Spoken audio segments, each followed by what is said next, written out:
नमस्कार। आज हम रसायन विज्ञान की बिल्कुल बुनियाद में उतर रहे हैं। परमाणु संरचना। हाँ बिल्कुल।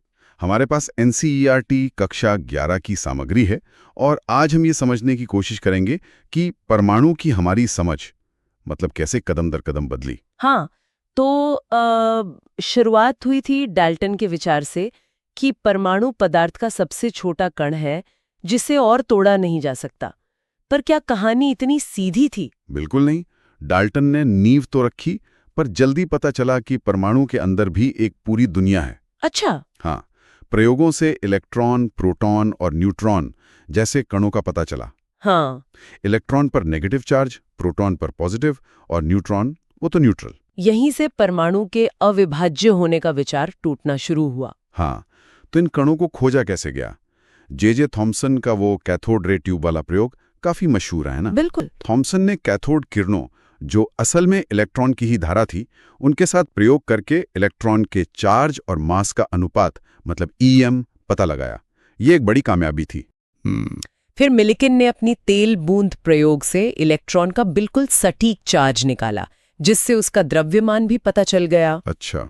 इसी तरह गोल्डस्टीन के प्रयोगों ने प्रोटॉन की मौजूदगी की तरफ इशारा किया और बाद में चैडविक ने उन्होंने न्यूट्रॉन को खोज निकाला। तो कण मिल गए। हाँ। अब सवाल था कि ये परमाणु के अंदर सजे कैसे हैं? यहीं से फिर मॉडलों का दौर शुरू हुआ। थॉम्सन का प्लम पुडिंग मॉडल, फिर रदरफोर्ड का। हाँ, थॉम्सन ने सोचा, मतलब उनका मॉडल था कि परमाणु एक पॉजिटिव चार्ज वाला गोला है जिसमें इलेक्ट्रॉन तरबूज के बीजों की तरह धसे हुए हैं। प्लम पुडिंग जैसा। हाँ, बिल्कुल।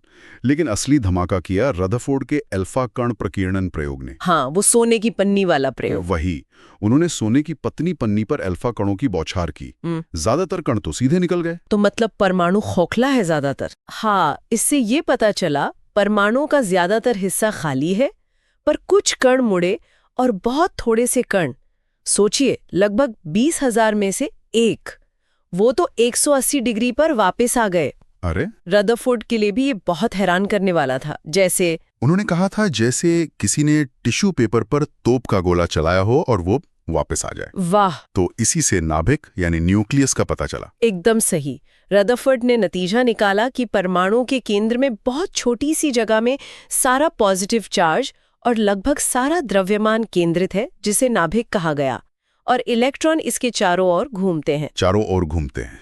लेकिन यहाँ एक पेच था। क्लासिकल फिजिक्स के हिसाब से तो घूमता हुआ इलेक्ट्रॉन ऊर्जा खोकर नाभिक में गिर जाना चाहिए। बिल्कुल, पर ऐसा होता नहीं है। परमाणु तो स्थिर होते हैं। ये रदरफोर्ड मॉडल समझा नहीं पाया। ये दिलचस्प है कि रदरफोर्ड का मॉडल इतना बड़ा कदम था, फिर भी उसमें ये मतलब एक मौलिक कमी थी। ये दिखाता है कि वैज्ञानिक समझ कैसे परत दर परत विकसित होती है। सही कहा। तो इस स्थिरता वाले पहेली को किसने सुलझाया? यहाँ एंट्री होती है नील्स बोहर की। उन्होंने कहा कि इलेक्ट्रॉन नाभिक के चारों ओर कहीं भी नहीं घूम सकते, बल्कि खास ऊर्जा वाली निश्चित कक्षाओं ऑर्बिट्स में ही घूम सकते हैं। अच्छा, फिक्स्ड ऑर्बिट्स। हाँ, और जब तक इलेक्ट्रॉन अपनी कक्षा में है वो ऊर्जा नहीं खोता।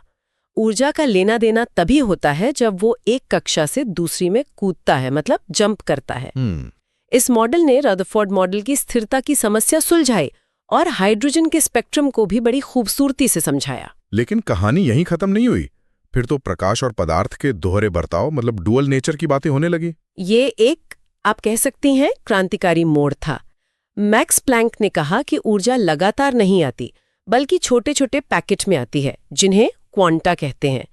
E=hν वाला फॉर्मूला। हाँ, E=hν। फिर आइंस्टाइन ने प्रकाश विद्युत प्रभाव समझाते हुए कहा कि प्रकाश असल में कणों, फोटॉन्स की तरह भी व्यवहार करता है। तो प्रकाश तरंग भी है और कण भी। बिल्कुल।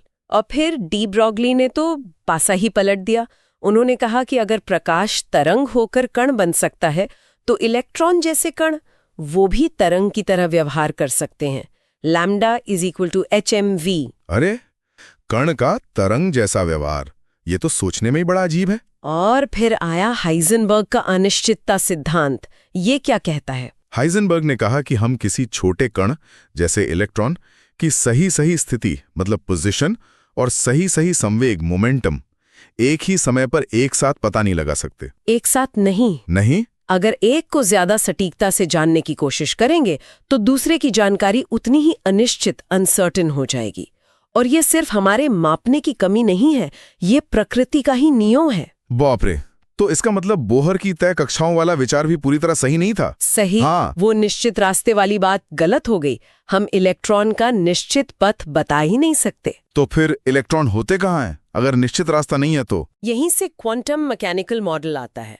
अब हम इलेक्ट्रॉन के निश्चित रास्ते की बात नहीं करते, बल्कि नाभिक के चारों ओर उन क्षेत्रों रीजन्स की बात करते हैं जहां उसके पाए जाने की संभावना प्रोबेबिलिटी सबसे ज्यादा होती है। संभावना, निश्चित नहीं, हाँ संभावना। इन संभाव्यता क्षेत्रों को ऑर्बिटल कहते हैं। ये तय रास्ते नहीं है, बल्कि संभावनाओं के 3D बादल या क्षेत्र हैं, और इलेक्ट्रॉनों की स्थिति और ऊर्जा को क्वांटम संख्याओं NLMS से दर्शाया जाता है। तो संक्षेप में कहें तो सफर डाल्टन के अविभाज्य कण से शुरू हुआ, फिर रदरफोर्ड का नाभिकीय मॉडल आया, फिर बोहर की निश्चित कक्षाएं आईं, और आखिर में हम क्वांटम मॉडल तक पहुंचे जहां सब कुछ संभावनाओं पर आधारित है। बिल्कुल सही। एक काफी लंबी और दिलचस्प यात्रा रही है ये। पर इस सारी जानकारी का आखिर मतलब क्या है? हमें क्यों जानना चाहिए ये सब? देखिए, परमाणु संरचना की यही समझ पूरी रसायन विज्ञान की नींव है।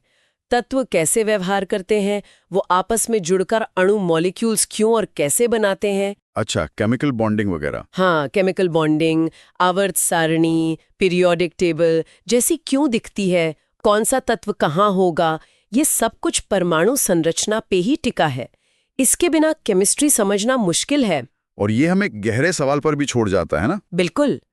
अगर हम सूक्ष्म स्तर पर एक कण की स्थिति और गति को एक साथ निश्चित रूप से जान ही नहीं सकते, जैसा हाइजेनबर्ग ने कहा, तो क्या वास्तविकता उतनी ठोस और निश्चित है जितनी हम सोचते हैं? क्या ब्रह्मांड मौलिक रूप से संभाव्यता पर आधारित है?